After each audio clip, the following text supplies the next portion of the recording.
राधे राधे। ओम नमः शिवाय। आज श्री मंगला गौरी व्रत कथा।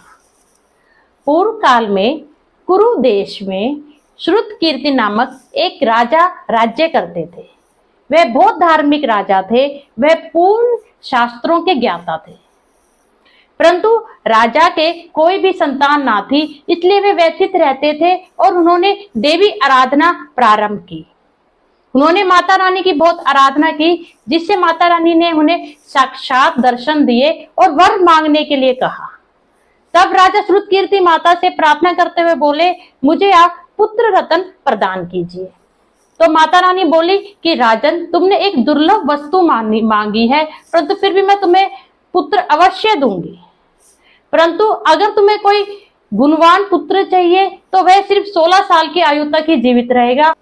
माता रानी राजा से बोली, अगर तुम्हें गुणवान पुत्र चाहिए तो वह सिर्फ 16 वर्ष तक जीवित रहेगा, और अगर तुम्हें सुंदर और विद्याहीन पुत्र चाहिए तो वह बहुत वर्षों तक जीवित रहेगा।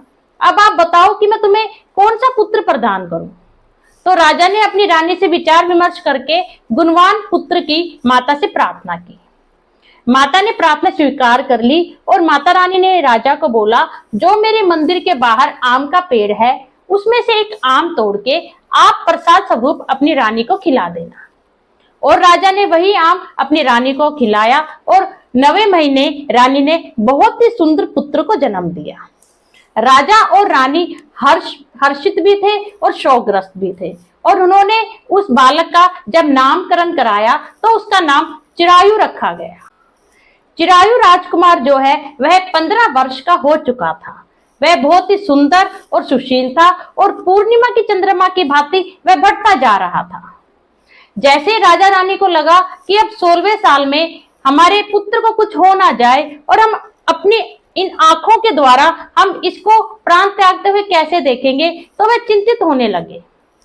तो उन्होंने क्या किया, उन्होंने अपने जो रानी थी उन्होंने अपने भ्राताश्री को बुलवाया और उन्हें बोला कि मैंने अपने पुत्र के लिए काशी विश्वनाथ जी से मन्नत मांगी थी कि जब पुत्र हो जाएगा तो दर्शन करने के लिए अवश्य भेजूंगी। तो हे भ्राताश्री, आप मेरे पुत्र को काशी विश्वनाथ जी ले जाइए और इसके दर्शन करा के लाइए। और उन्होंने बहुत सा धन दिया और वे मामा और भांजा काशी की ओर चल पड़े। राधे राधे। आज श्री मंगला गौरी व्रत कथा। चिरायु और उनके मामा चलते चलते आनंद नगर पहुंचे। जो आनंद नगर था उनके राजा का नाम वीरसेन था। वीरसेन राजा के अति सौभाग्यशाली, अति सुंदर और रूपवती कन्या थी, जिसका नाम मंगला गौरी था। वह बालिका अपनी सखियों के साथ एक वाटिका में क्रीड़ा कर रही थी। वहीं पे चिरायु और उसके मामा वहीं वाटिका में जा पहुंचे।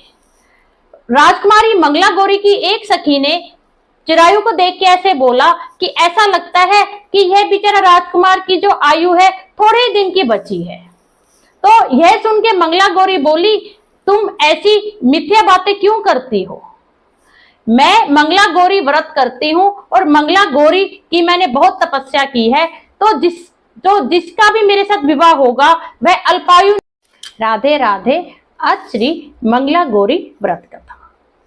अपनी सखी की बात सुनकर मंगला गौरी बोली, मंगला गौरी व्रत के प्रभाव से जिस भी व्यक्ति का मेरे साथ विवाह होगा, जिसके भी माथे पे मेरे हाथ के द्वारा चावल गिर जाएंगे, वह अगर अल्पायु होगा तो भी वह चिरायु हो जाएगा। यह उन दोनों की वार्तालाप जो चिरायु है उसके मामा ने सुन ली और वह सोचने लगे, अगर मेरे भांजे का विवाह इस कन्या के साथ हो जाए तो यह अल्पायु ना रहेगा। उसी दिन वो जो मंगला गौरी जो थी राजकुमारी, उसका विवाह था और बाल्हिक देश के राजा धृतधर्मा के पुत्र सुकेतु के साथ। जो सुकेतु था वह बहुत ही कुरूप और एक जो कान से वो बहरा था और वह बिल्कुल ही विचित्र प्राणी था। राजकुमार सुकेतु जिसका विवाह मंगला गौरी के साथ होने वाला था, वह क्रूप, मूर्ख और बहरा था। इस बात का पता राजकुमारी मंगला गौरी के पिता वीरसेन को भी ना था कि यह सुकेतु इस प्रकार का है। तो जो सुकेतु के जो वर पक्ष के जो लोग हैं वह ये सोच रहे थे कि हम जो विवाह मंडप का कार्य किसी एक अन्य सुंदर युवक से करा लें, और तभी उनकी नजर चिरायु पे पड़ी जो अपने मामा के साथ वहीं पे विद्यमान था। तो वर पक्ष के लोगों ने जो चिरायु है उसके मामा से वार्तालाप किया और वह बोले कि हमें इतना सा थोड़ा सा विवाह मंडप का कार्य है, तो आप अगर अपने भांजे के साथ वह कार्य करवा देंगे तो आपकी अति कृपा होगी। चिरायु के मामा जो थे उन्होंने मंगला गौरी की बात सुन ली थी कि अगर मेरे साथ विवाह हो जाए तो अल्पायु भी चिरायु हो जाएगा, इसलिए वे खुशी खुशी सहमत। राधे राधे। आज श्री मंगला गौरी व्रत कथा। राजकुमार चिरायु और मंगला गौरी का विवाह संपन्न हो गया। उसी रात्रि को जो राजकुमार चिरायु था वह 16 वर्ष का पूर्ण होने वाला था। जब रात्रि को वह शयन कर रहा था तभी एक काल के रूप में एक काला सांप आया, परंतु मंगला गौरी की अचानक आंख खुल गई। तो उसने उस सांप को एक सुंदर से कलश में बहुत ही मीठा दूध पीने को दिया और उससे प्रार्थना की कि आप मेरे पति को जीवन दान दीजिए, मैं बहुत ही व्रत और तपस्या करूंगी। यह देखकर सांप ने वह मीठा दूध पिया और वह उस कलश में जा छुपा।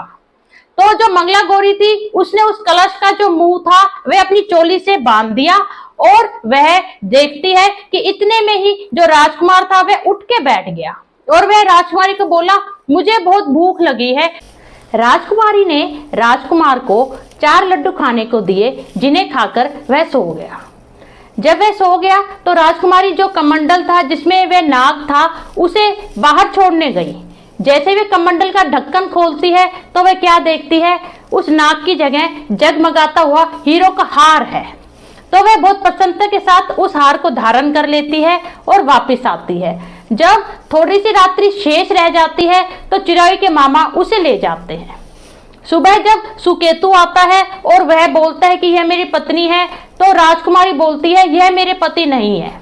अगर ये मेरे पति हैं तो मुझे यह बताएं कि रात्रि को हमारी क्या बातचीत हुई है और हम दोनों ने क्या भोजन किया है। सुकेतु राजकुमारी मंगला गौरी के प्रश्न का एक भी उत्तर नहीं दे पाता और बारात खाली हाथ लौट जाती है। जब राजा वीरसेन को पता चलता है कि उसकी पुत्री मंगला गौरी का विवाह किसी अन्य सुंदर राजकुमार के साथ हुआ है, तो वह बहुत बड़े यज्ञ का आयोजन कराते हैं और जो राजकुमारी है वह महल के ऊपर बरामदे में छुप के बैठ जाती है कि जब भी मेरे पति आएंगे मैं उन्हें पहचान लूंगी।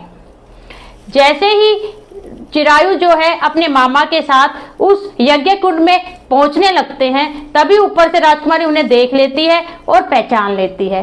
राजा वीरसेन उन दोनों को मिलाकर बहुत खुशी खुशी उन्हें बहुत ही हाथी घोड़ों के साथ बहुत से धन वैभव के साथ विदा करते हैं। इधर जब उसके माता और पिता चिरायु के ये जानते हैं कि हमारा पुत्र तो आ रहा है, उसके साथ पुत्र वधू भी आ रही है, तो वह प्रसन्नता से खिल उठते हैं और बारंबार वह माता गौरी का धन्यवाद करते हैं। माता गौरी के आशीर्वाद से और राजकुमारी मंगला गौरी के कारण ही यह व्रत मंगला गौरी के नाम से प्रसिद्ध हुआ। यह बहुत चमत्कारी व्रत है। यह सुंदर व्रत स्वयं भोलेनाथ जी ने सनत कुमार जी को अपनी सुंदर वाणी से सुनाया है। जय माता मंगला गौरी की, जय भोलेनाथ की।